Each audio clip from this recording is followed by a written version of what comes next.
수강생 여러분 안녕하세요. 지난 시간에는 한국철도의 수송 효율화와 경영 문제에 대해서 살펴보았습니다. 이번 시간에는 미국의 이니셔티브하에 요구된 경제의 안정화가 한국철도에 미친 영향을 검토해 보도록 하겠습니다. 이 시의 원조 개시에 즈음하여 1949년 2월, 3월 워싱턴으로부터 테너 금어가 파견되어 한국 정부에게 균형 재정과 통화 안정을 요구했으나 1년이 되도록 인플레이션 문제가 해결되지 못하였습니다. 그러자 이 시의 한국 지분은 이로 인해 원조 계획에서 구성되고 있는 부흥 목표를 필연적으로 파괴하며 공산주의가 성장하는 토양을 제공한다고 파악하고 한국 정부에 대해 긴축 재정과 통화 흡수 조치를 실시할 것을 거듭 요구하였습니다.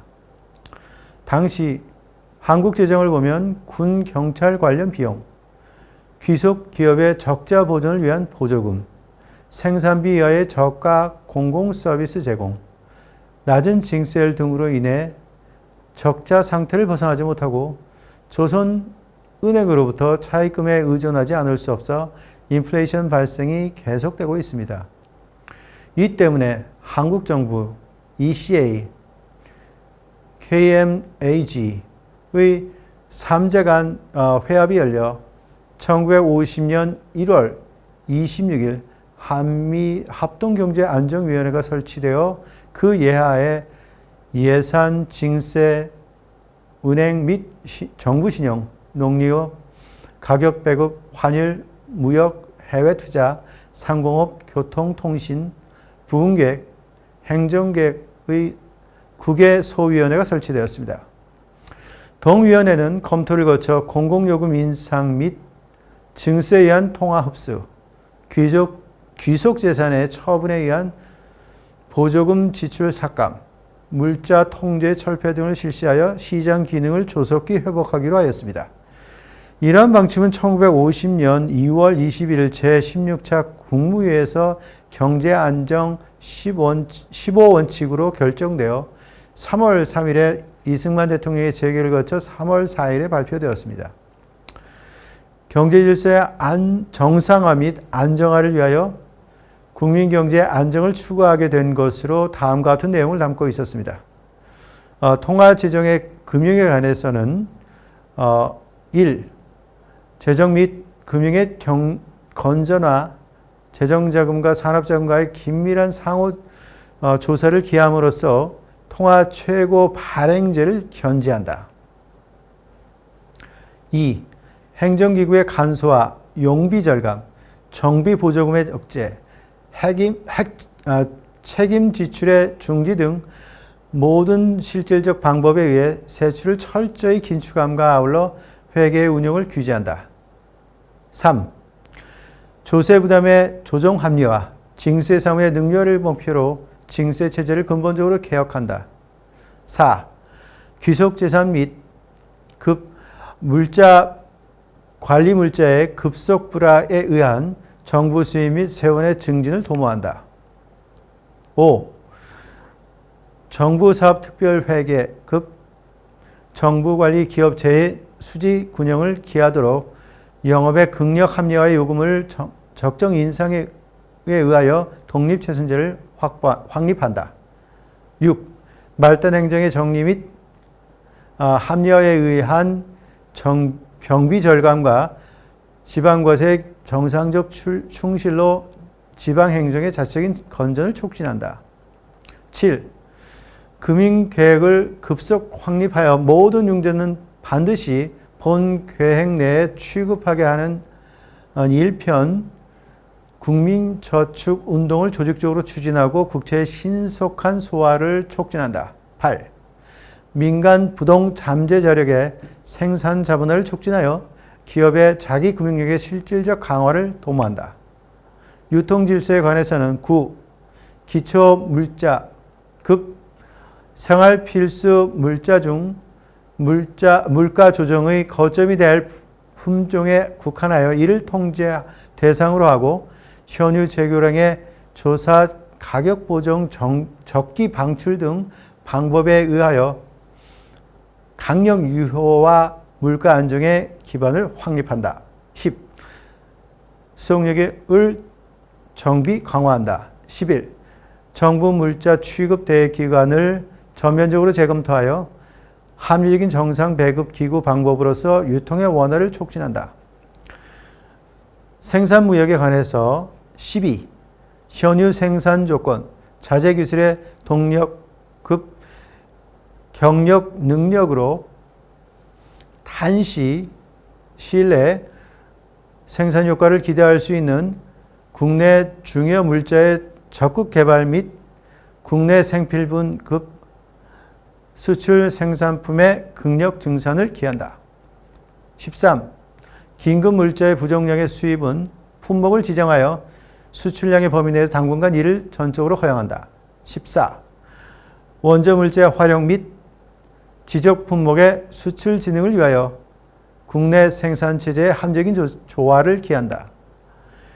임금에 관해서 15. 노무의 생산성을 앙양하는 일편 확고하고도 탄력성 있는 최저임금 제도를 조급 확립한다. 이러한 방침은 전반적인 안정화를 통해 해방 후 기하학적으로 높아진 인플레이션을 억제하고 적자재정을 타파하고자 했던 것입니다. 이는 통화, 재정, 금융에 국한되지 않고 유통, 생산, 무역, 임금에 걸친 내용으로 수정력의 정비 강화가 그 하나로 포함되어 이를 담당한 교통부의 역할이 기대되었습니다. 이러한 경제안정 15원칙은 전후 일본 경제 조속한 자립과 인플레이션의 수습을 목적으로 실시되어 점령 통제가 시장 경제로 이행되는 계기가 되었던 일본 다치 라인과 유사한 역할이 기대되었던 것입니다. 다치 라인은 일본이 미 점령하에 있었던 1949년 2월에 일본 경제의 자립과 안정을 위해 실시된 재정, 금융, 긴축 정책을 뜻하는 것으로 연합군 군 최고사령관 총사령부 경제고문으로 방일한 디트로이트 은행 총재 조셉 다치에 의해 권고되었습니다. 1948년 12월에 총사령부가 발표한 경제안정 9원칙을 실행하는 구체적인 방안인 셈이었던 것입니다. 다치라이 이전에 일본 경제와 같이 극심한 통화 증발로 인해 하이퍼 인플레이션이 진행되는 상황에 이를 해결하지 않고서는 한국에서는 부흥 계획을 추진하는 것은 생각하기 힘들었습니다. 이로써 한국 경제는 제2차 세계대전 이래 계속되었던 국가의 직접적인 경제 통제를 벗어나 시장 원리에 따른 경제 운영으로 전환하게 되었습니다. 국가연 경제 통제는 이후에도 한국 경제의 발발로 인해 다시금 본격화되어 1950년대 원조 물자의 배분과 환율 개입, 1960년대, 70년대 금융 통제를 통해서 계속되었다는 점에서 물론 주목하지 않으면 안 됩니다. 그러나 1950년대 전반기의 시점에서 볼 때 경제안정 15원칙은 일본의 다치 라인과 마찬가지로 중일전쟁 이후 계속되었던 중요물자의 배분 및 가격 통제가 중지되고 보조금 지급에 의한 자원 배분의 왜곡이 상당 부분 해소될 수 있는 계기가 될 수 있었습니다. 이러한 점에서 이 시의 원조 프로그램의 실시를 전후로 한국 경제는 종래의 관리력 조정에서 벗어나 시장적 조정으로 전환되고 있었다고 볼 수 있겠습니다. 더구나 당시 미 의회에서는 중국 공산당의 내전 승리로 인한 대만 원조를 중시하면서 대한 원조를 2억 달러 규모에서 1억 2천만 달러로 축소하게 되었고 한국 정부의 재정 운용을 압박하게 되었습니다. 이런 긴축 재정과 원조의 축소는 한국철도에게 있어 적자 보전금의 지출을 제한함으로써 경영 합리화를 강제하는 요인이 되었습니다. 옛 교통부는 지형 선박을 분리하여 1950년 1월에 신설된 대한해군공사로 이관하는 것을 통해 사업 부문을 원래 철도 수정에 한정하여 적자 보전금의 지출 부담을 완화하였습니다. 그리고 1950년 2월 13일 법률 제94호 교통사업 특별회계법의 제정으로 교통부의 재정이 일반 재정으로부터 분리되어 교통부 운용에 있어 세입으로 세수를 충당하는 것을 원칙으로 하게 되었습니다. 이에 따라 수익 계정으로 세입 총액이 세출 총액을 넘는 금액은 수익금으로 자본 계정에 전입하여 장래 철도 개량 재원의 일부로 충당하기 위하여 자본 계정의 자금으로 철도 개량 준비금을 보유할 수 있게 되었습니다. 이렇듯 한국철도는 자립적 경영체로서 경영 안정성 확보가 강하게 요구되고 있었다고 할 수 있겠습니다. 이와 더불어 재고관리도 강화되었습니다. 당시 조직 내외 재고관리는 완전히 확립되지 못하여 이미 자재를 갖고 있었음에도 불구하고 추가 구매를 요청하는 경우가 있었습니다. 이를 방지하기 위해 데이 앤 짐머만 사의 조사위원인 펄만은 일찍부터 지방국의 자재과장이 해당 지역의 자재 사용을 완전히 파악하여 누구나 재고를 사용할 수 있도록 하여야 한다고 지적하였습니다. 이에 1950년 1월 격리 업무에 재고 명세서 관리 업무가 추가되어 자재국장과 ECA 철도자재 카운슬에 의한 용품 감사가 실시되었습니다. 그 결과 침목, 공기압축기, 차륜 등이 발견되어 20만 달러 이상의 지출이 절약될 수 있었습니다. 예를 들어 2월 21일에 15,000정의 침목, 4월 7일에는 8,000개의 차륜이 발견되었습니다. 또한 연료 부분에서 국산 무연탄의 사용이 검토되어 교통기술연구소 제5과를 중심으로 연구가 이루어져 무연탄 사용이 실용화되었습니다. 이를 통해 철도의 유연탄 소비가 1950년 1월 54,576.2톤에서 4월 47,361.7톤으로 저하하여 수입 대체 효과를 가져왔습니다. 뿐만 아니라 인원 정리도 과감하게 추진되었습니다. 한국철도는 일찍이 데이 앤 짐머만 사와 ECA 측으로부터 과거 철도공장으로 불리었던 공작창과 과거 기관구로 불리었던 운전사무소의 수리작업, 운전과와 업무과의 열차 편성의 권한을 각각 통합할 것을 제안받았습니다. 수리 업무의 경우 철도공장과 기관구로 분담되어 유군국 운전과와 공정국 차량과 사이에 차량 수리의 책임이 명확하지 않았고 열차 편성의 경우도 운전과와 업무과가 각각 명령 계통을 갖고 있어 운전요원과 차장 및 조차장의 요원 간에도 견인 차량 수에 대한 책임이 애매했습니다. 따라서 직무를 명확히 하기 위해 정의하여 직무의 중복을 제거할 필요가 생겼습니다. 우선 1950년 3월에 본부 내에서 비서실의 폐지 등 기구 축소와 더불어 직원의 30%에 해당하는 대규모 인원 정리가 개혁되었습니다. 대규모 해고안은 1946년 9월 총파업 당시 철도 파업에 개기된 25% 인원 정리보다 그 규모가 큰 것으로 당연히 대한노총 철도연맹으로부터도 강한 반발을 불러일으켰습니다. 특히 총선거에 대한 영향이 고려되어 1949년 8월 12일에 제정된 법률 제44호 국가공무원법에 따라 정부 측에 한 노동조합의 현업원 조합으로서의 전환책을 이승만 대통령과의 관계를 이용하여 좌절시키고 노동조합 체제를 유지할 수 있었습니다. 이에 따라 인원정리는 6월 이후로 연기되었으나 6.25 전쟁의 발발로 인해 그 실시를 보지는 못하였습니다. 1950년 5월 1일에 철도 수입의 증가를 위해 구매력 흡수에 의한 경제 안정화의 목적을 거듭해 여객 100% 화물, 40%의 운임 인상이 실시되었습니다. 이때 기차, 승합자동차, 기선 운임, 급행요금, 침대요금에서 5%의 통행세가 신설 적용되었습니다. 이러한 운임 인상이 철도 경영수지의 개선에 기여했음은 물론입니다. 방직, 철도, 전력, 석탄, 어업, 수출 등 경제 전반에 걸쳐 생산이 증가하고 조선은행권의 발행고도 크게 수축하여 물가 상승세가 안정되었습니다. 경제 안정화의 정책은 물가 하락, 균형 재정, 통화 수축의 효과를 낳긴 했지만 일반 대중의 생활 수준의 압박, 국내 산업 활동의 위축, 물자 부족 현상의 심화를 동시에 가져왔다는 비판적인 논의가 있습니다. 한국전쟁이 발발하기까지 3개월에 불과한 경기 동향이긴 하지만 ECA 한국 지부의 보고서 등에 의하면 4, 5월까지는 관공업 생산은 증가 경향을 띠고 있어 경제 안정화에 의한 생산 위축이 일본과는 달리 경제 전반에 심각한 영향을 미치고 있지는 않았다고 생각됩니다. 정책 평가에 있어서 정부의 통화 발행으로 인플레이션이 진행되는 가운데 이를 억제하지 않고 부흥 계획을 추진할 수는 없는 것입니다.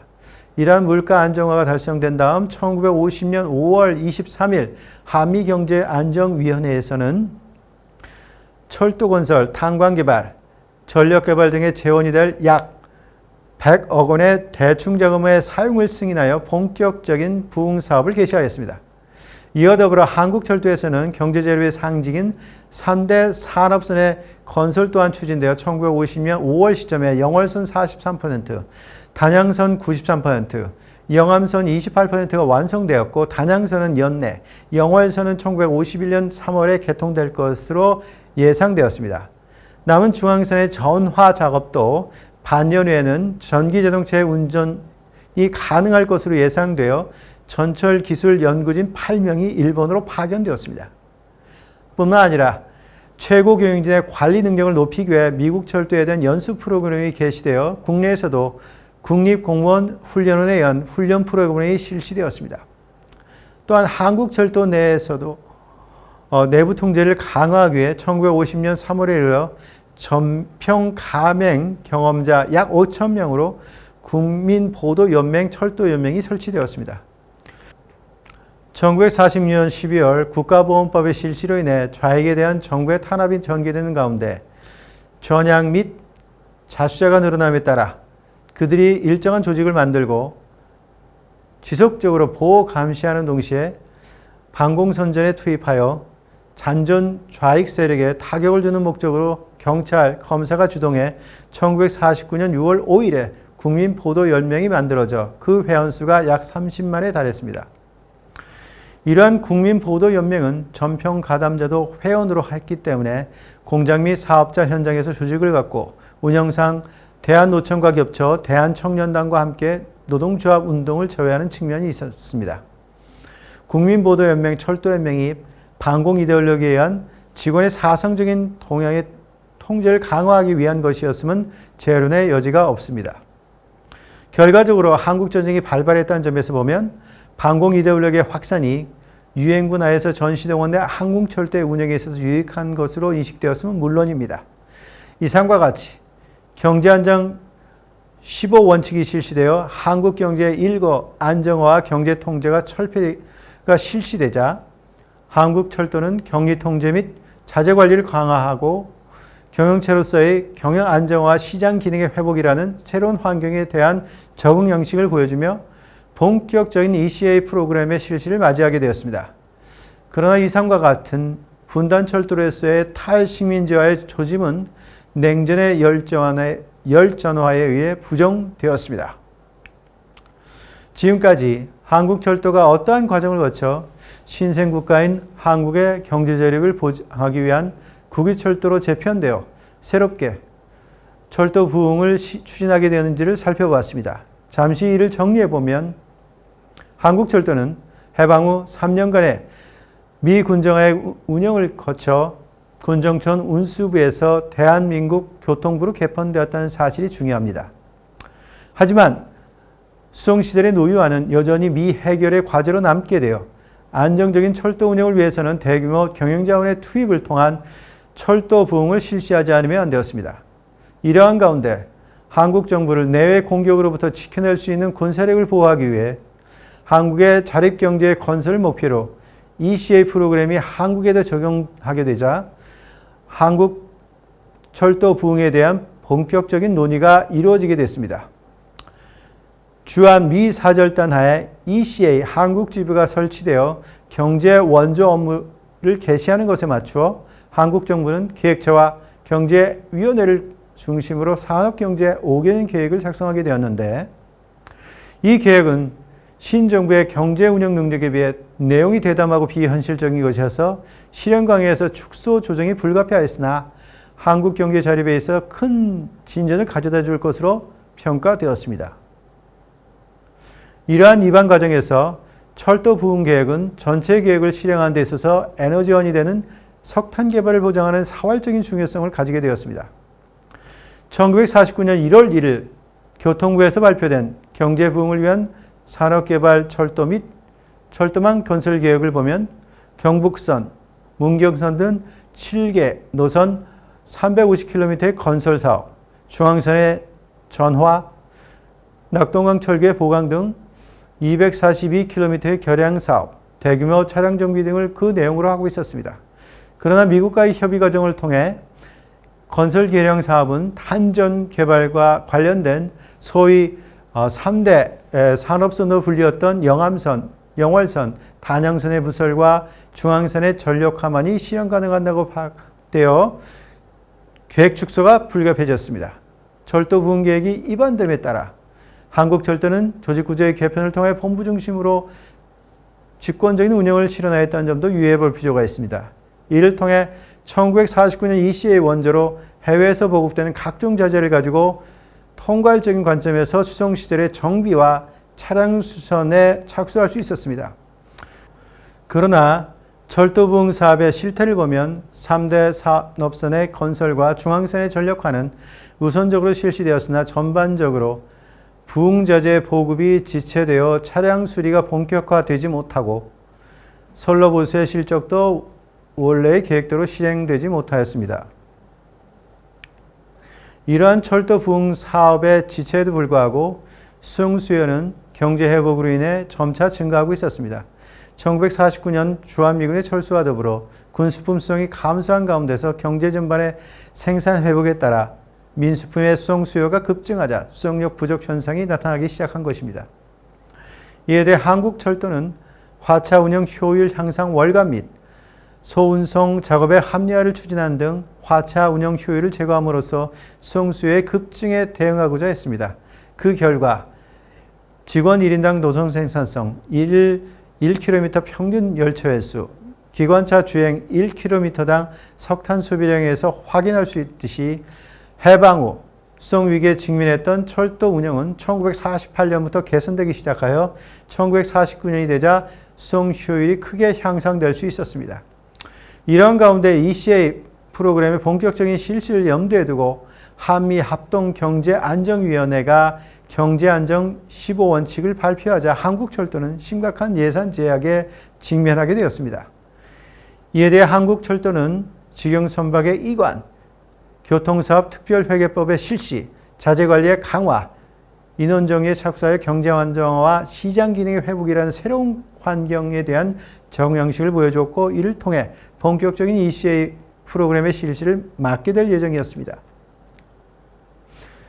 이상의 요약에서 알 수 있듯이 ECA 프로그램이 지체되고 경제 운영이 관료적인 조정에서 시장적인 조정으로 전환됨에 따라 산업부흥 5개년 계획은 본격화되지 못하고 부분적으로 실시될 수밖에 없었습니다.